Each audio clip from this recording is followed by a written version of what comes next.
Hey guys, my name is Dr. Ahmed El Muntasar. I am a cosmetic doctor. I work in London, Leeds and Manchester, and today I'm going to be telling you all about Botox.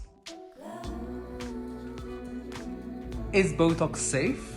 In the right hands, when administered correctly, yes it is. Are Botox injections painful? Not at all, because we use teeny tiny needles that are actually used for babies sometimes to administer Botox. So they're extremely thin and you can barely feel it. Are Botox top-ups free? They should be, and they are in my clinic.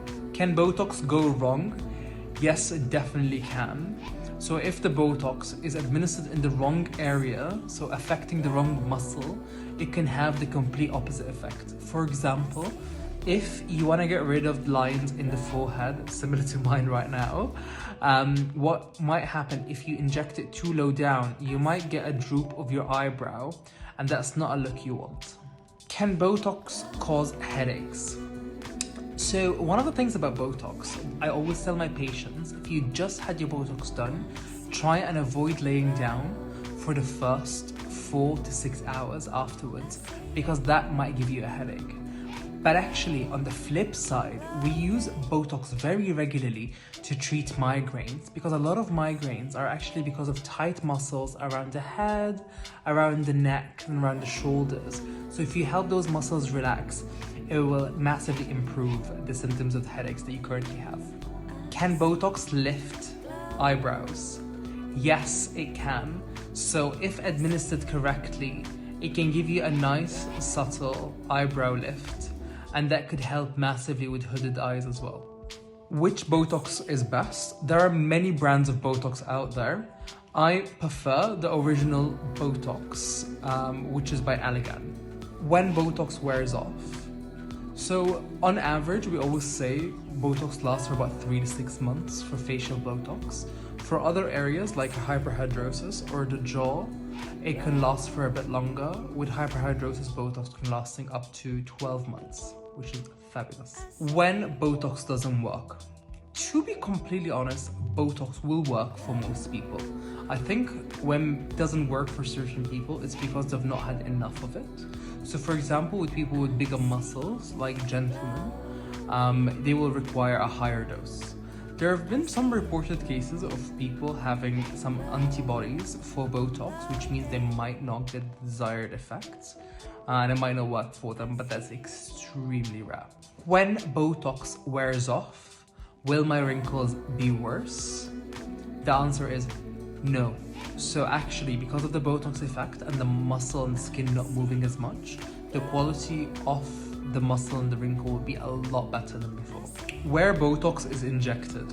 So Botox could be injected anywhere that has a muscle, essentially, because it works on muscles. But most commonly, it's used in aesthetics for facial wrinkles. It's used to slim the jawline. It's used to reduce sweating in the armpits, palms, soles of the feet. And it's got multiple medical uses, like for tight muscles with muscular dystrophies and other conditions like that. Where is Botox injected for migraines? So for migraines, there are certain spots that we inject in. So we usually inject in the frown lines, in the forehead, potentially in the crow's feet if you have a lot of tension there, along the temporalis muscle there, occipitalis at the back, the traps, and then if they have some tight shoulders, then along the shoulders as well. Who can inject Botox?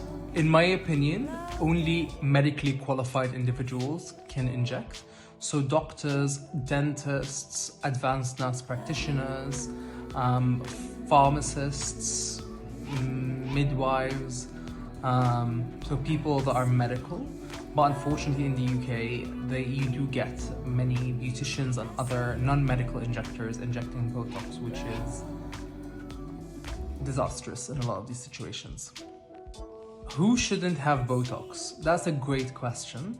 So there are many contraindications to getting Botox injections, like being pregnant, breastfeeding, having a neuromuscular disorder, like myasthenia gravis. That is an absolute contraindication. There are a variety of other contraindications, so this is something that you need to explore in quite a bit of detail in your consultation with your injector. Can Botox help with under-eye bags? In essence, no. Because usually a lot of these bags are either hollowness that's created with lack of volume in the under eye, or herniation of the fat pad which requires surgery. So either way, Botox is not the one. Will Botox help with jowls? The short answer is no. So if you're starting to develop jowls, then mostly it could be an issue with the skin laxity, it could be lack of volume, and Botox doesn't help with either of these. How much does Botox cost? Well, that's a bit of a difficult one to answer because it really depends on where you are in the world, where you are in the UK. So, you know, some places in the north of England, it can be, you know, in the hundreds and so on. Places in London, it could be a few hundred. I've seen up to 500-600 before. But in my clinic, for example, the range is between 250 and 350 mostly. For certain areas like the armpits for hyperhidrosis is about 400. How often will I need Botox? That depends on where you've had it done. Face, about 3 to 6 months, except for the masseter, which is for the square jaw. That lasts about 6 to 9 months. In areas like hyperhidrosis in the armpits, about 12 months. So we love it. That was very cute, wasn't it?